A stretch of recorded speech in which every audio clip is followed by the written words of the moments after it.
Welcome back to the Angry Man Podcast with Jason and Greg. So today, Jay, they kicked off the initial presser for Regis Prograis versus Devin Haney, and it was explosive, bruh. Don't say spicy because you need to say pause after that. It was explosive. So when you think about how it actually started off, bruh, it was these two guys went right at each other. And shout out to Regis Prograis, strength and conditioning coach. He is one of the best shit talkers I've ever seen in my life. His skills are up there with some of the elite. And so he kicked it off with those guys going back and forth. And I was actually a little bit surprised that that Devin Haney and Bill Haney actually even had a whole lot of energy for the guy. For whatever reason, they went back and forth constantly with the guy. And, you know, they tried to call out a lot of stuff about Devin Haney, basically saying that he's not, not from the streets. He was private school raised. He not like that, never been in a fist fight. And Regis came from the mud. He is the guy that has gone through some things and all that other stuff. And, this may just be a situation where they're actually trying to promote the fight. I have no idea. But Devin actually mentioned, he was like, after the fight, after I beat his ass, then I'm going to go over there. I'm going to talk to him. And then he's going to say, I was just saying it to promote the fight. And he's not going to be having any of that, so forth and so on. So maybe that's not the case. I have no idea. But to me, I'm not about to make any. I'm not gonna create a narrative in my mind that some guy is just not cut from the same cloth and therefore he cannot possibly be able to beat me. That's always a bad move, man, because at the end of the day, boxing is truly a sport. And whether you grew up in the slums or you grew up in private school, regardless, if you had the resources to become a professional fighter and you got the skill set and you've honed your skills to be such, then you're going to be good at that particular sport, whether you, again, we're growing up in Holly Grove in New Orleans, or you were, you had a silver spoon in your mouth in San Francisco. Either way it goes, skills are skills, and it doesn't truly matter. Now, the one thing that I felt was interesting, Jay, in regards to what Devin Haney had to say was calling him a bum, essentially. Calling Regis Prograis a bum. I don't think that that's the right move. I think Bill Haney went about it the appropriate way, basically saying that, they understand that Regis Prograis is a dangerous fighter. That's part of the reason why they picked the challenge or picked Regis, because they wanted the challenge of Regis Prograis. But Devin tried to dismiss him, saying he was a bum and all this other stuff and that there's levels to it and all that. And maybe Devin is right. Maybe Devin is a level above Regis Prograis. But at the end of the day, you shouldn't try to dismiss your opponent because it also makes you look bad. If you beat him, then you just beat a bum, right? So what there is no benefit to saying that. We also understand that Regis Prograis is not a bum. He's one of the best fighters in the sport and one of the top fighters at 140 pounds. So I didn't quite get that from Devin. But Jay, what's your thoughts on this? Yeah, I didn't get that from Devin because Devin basically did what we were talking about in another video, what Regis was doing in some interviews Regis did before and on Twitter. Mm-hmm. Pretty much dismissing Devin's ability and everything like that. So we're like, now you were discrediting Regis to the fullest, calling him a bum. He ain't done this, da. So if you win, you're discrediting your own win. You lose, you really make yourself look really bad. One thing I did notice that Regis was just like, his strength and conditioning went to a whole nother level that I don't think Regis was expecting. Yeah. Because out the gate, Eddie came. I think his name is Evan. And he's like, no, you're gonna go to the challenger first.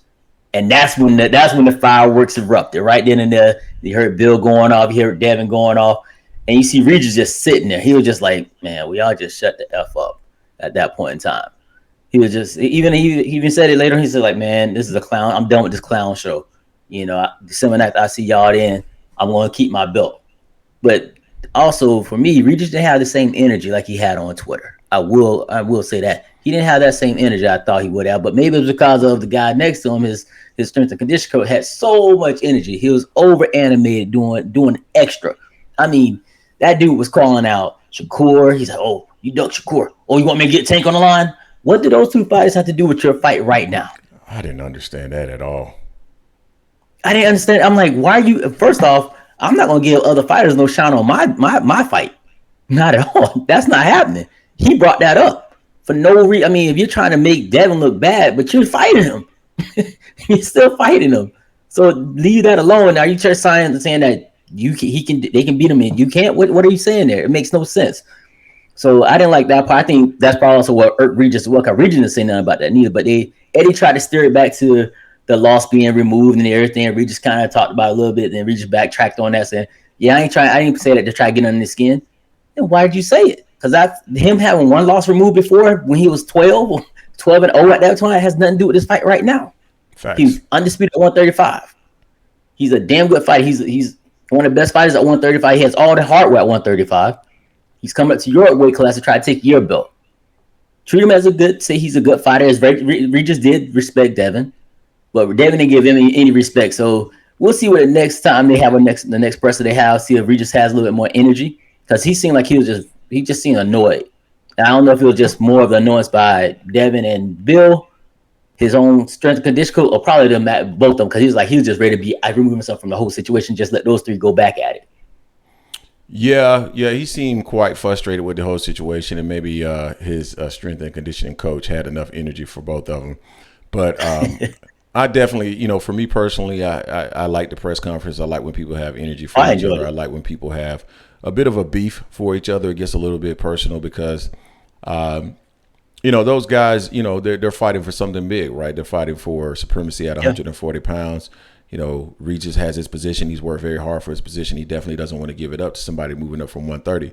And then with Devin is, Devin feels like he's the truth. Devin feels like he's on another level, that he's worked for his position, and he feels like he's in a position to take Regis' position at 140 pounds. So I think it'll be an interesting fight.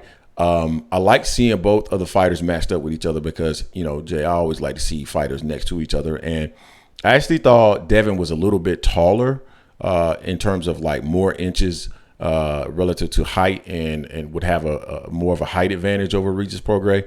But clearly he has a weight advantage over Regis. Devin's shoulders are much broader.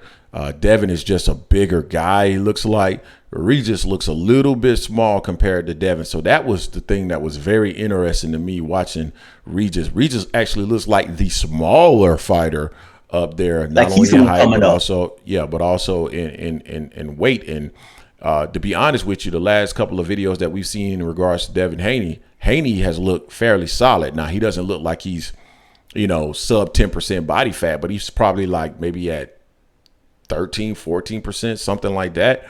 And Regis, we know Regis always looks, a little bit pudgy, just to be quite honest with you. He doesn't have the hardest body. So, man, Devin may just be the bigger guy overall in terms of muscle density and mass. He just looks like he's a bigger guy. So that could play a role in the fight. Advantage. Yeah, it definitely could play a role in the fight. So you guys tell us what you think in the comment section in regards to what we saw at the presser. What's your reaction to it? I mean, it just absolutely erupted, and it was a fun interview. And I like that they got a little bit, they engaged a little bit. And when they went face to face, they were talking a little bit of trash. I was hoping that, it wouldn't end up erupting into something, because it looks like with the level of energy that they had prior to getting into the face-off, that something could go sideways. But fortunately, it didn't. And we'll see these guys on December 9th. So, yes, sir. You guys let us know what you think in the comment section. Don't forget to hate, like, comment, and subscribe. This is the Anger Man Podcast, AM Sports Media, and we are out.